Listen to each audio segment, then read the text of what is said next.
you doing? I'm Brad Gilbert, and welcome to Sports School. Let's talk a little equipment. I cannot believe that I grew up playing with this piece of firewood. You really had to be decent to play with one of these things, and also the difference from wood rackets when I was a kid to all the composites and graphites now. You pick this thing up, and I can't believe how heavy it was. They're so much heavier. And then we go to the early 60s and 70s, Jimmy Connors' racket. The old Wilson steel racket.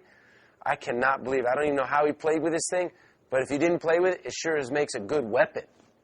Now to the graphite rackets. This was the big evolution of tennis rackets. When these came in the 70s, everybody had to have a Prince graphite racket. They gave you power and they gave you control. But since then now, they've made so many more improvements.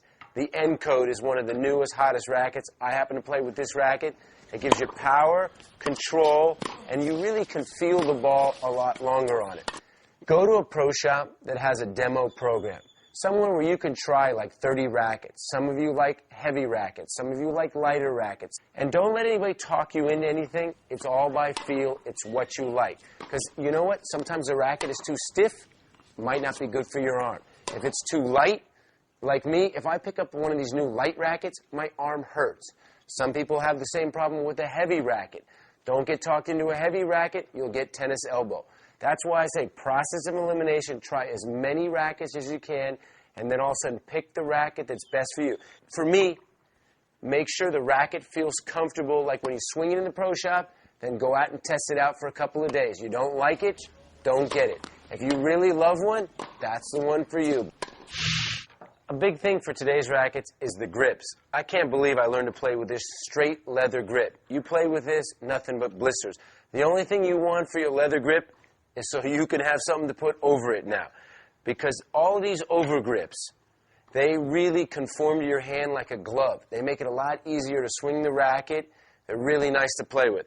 I play with this white over grip. And the one thing about the over grips, when you do, they don't last as long as a straight old leather grip. When they start bunching up here, or they start wrinkling, or you get a little separation, that's when it's time to get a new overgrip.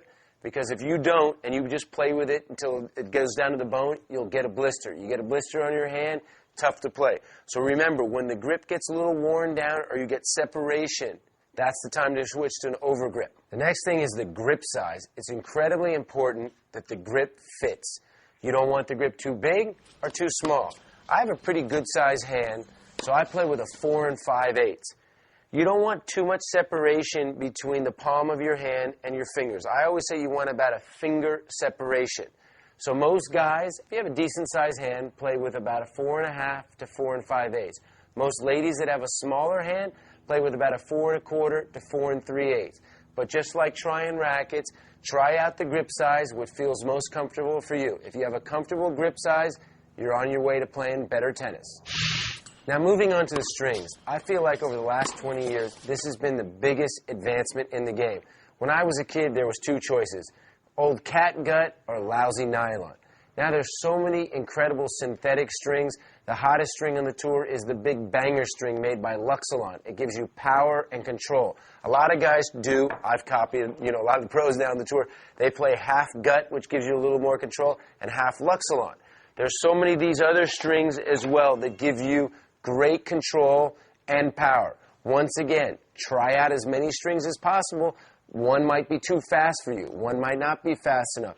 So I always feel like, the best way, demo as many strings as you like. Same thing when you find a racket that you really like, demo 3 or 4 different strings to finally get exactly the right racket and the right string that will give you the power control that you really want to becoming a better player.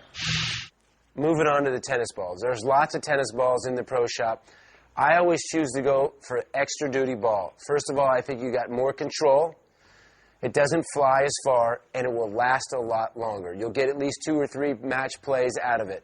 The lighter duty balls, you'll get a lot more power out of them, but after one time playing with them, you'll notice they're really worn out. You think you're hitting the ball hard and playing really well, go for the extra duty balls. Don't let them talk you into the pro shop. The light duty balls, say you want extra duty balls. They last longer and they're easier to control. The most important thing behind rackets, if you have shoes that hurt your feet, you're going to get blisters, you're going to have all sorts of problems. If you're playing a lot of match play, you're going to be moving side to side. You need to try out as many different shoes as possible. Some are wider, some are narrower, some are more in the toe box. Get some shoes that have air, and then the ones that feel most like a glove. I always say process of elimination. Try a few different ones on the pro shop. Don't let them talk you into the ones that got sale price. Sale price means they want to get rid of them. Pick the shoe. I don't care if it's the most expensive or the cheapest that fits your foot the best. Because I tell you what, if you got good shoes, you're going to feel a lot better moving on the court. Last but not least, the apparel. In the last 5 years, dry fit has taken over the tennis world by storm. When I was a kid, it was all those old cotton and the collars. Go with the shirt without the collar. It's not as stuffy. But the dry fit material breathes so much better. It doesn't stick to your body. And don't get one of those tight glove shirts. Nice freedom in the shirt and shorts. Dry fit I prefer. No collar. The lid is another thing, too. A lot of us like to wear the lid for style. But pick a lid that breathes. Because if you sweat, you don't want it to just stink up and get all hot on your head.